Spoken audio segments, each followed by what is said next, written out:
understanding Mr. Michael Beckford. Now, I'm going to ask you that question again. Any relation to Tyson Beckford? No relation to Tyson Beckford. Okay, No, okay. I might have to look it up. You never know.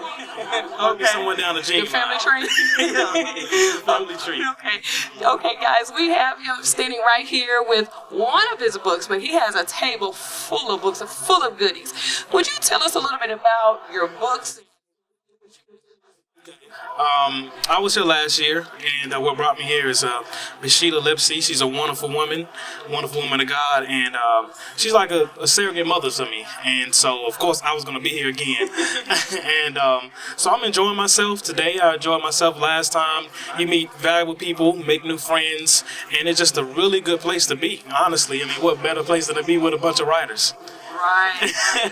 Amazing talent under one roof. Absolutely. I mean, oh, wow. Okay, so tell us about this book right here.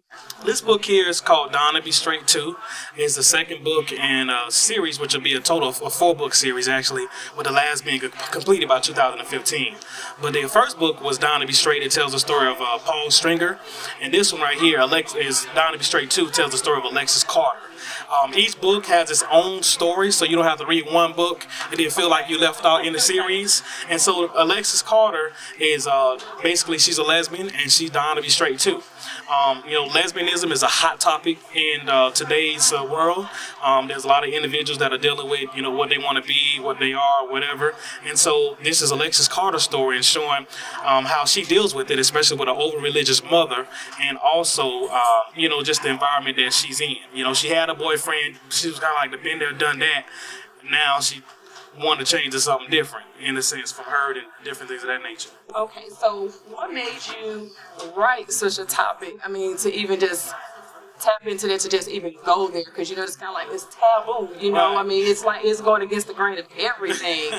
And when I say going against the grain, I'm talking about going against the word of God, meaning that lesbianism and homosexuality. I'm just saying, what was that like? Well, actually, I believe that it was God that inspired me to write these stories, because the basic thing is God puts certain people in the world for a certain period of time, and as a time as this. And I believe that these books are here for the time as this, when homosexuality and lesbianism is kind of a thing that, although it's taboo, is something that has been taking over the mainstream media. It's something that has taken over the thought process in our educational system, and it's something that has been taken over just many conversations in our social lives. So now, why not talk about it?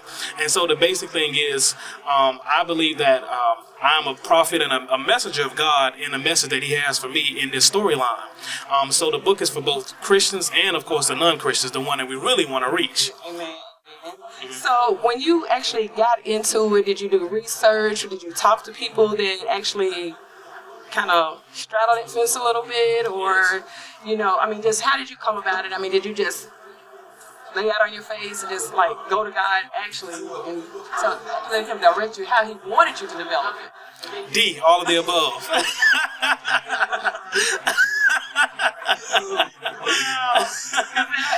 I understand what that's like, because when you're in that place, in that mode where you're trying to write and you're not really sure, and you have to well, Lord, I need some inspiration. I need you to tell me which way you want me to go, how you want me to write it, what audience, whose life is going to be changed by this. Yes, that's right. Honestly, if it was up to me, I wouldn't have wrote these books, quite honestly.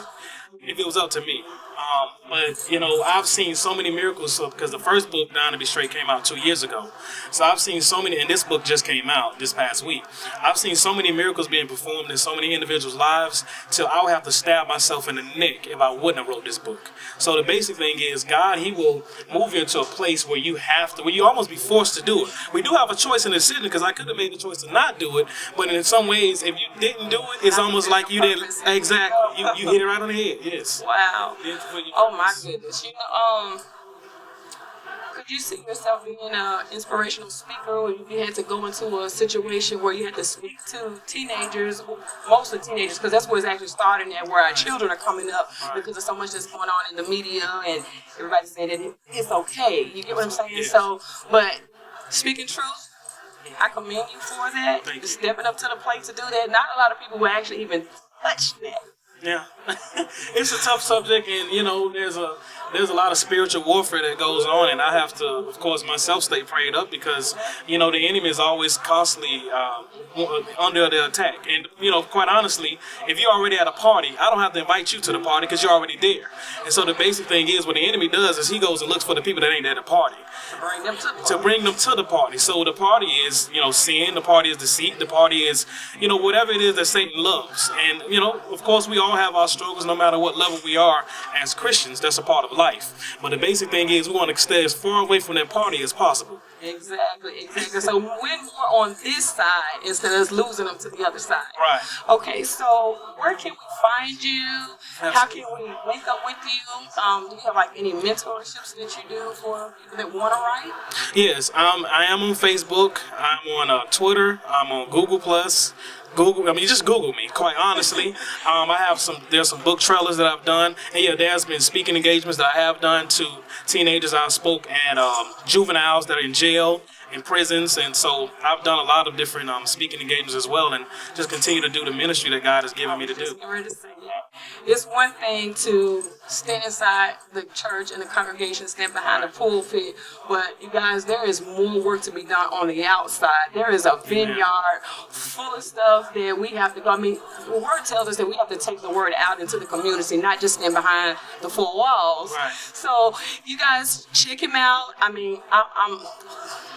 The only thing I can say is God bless you. You've done something for me today.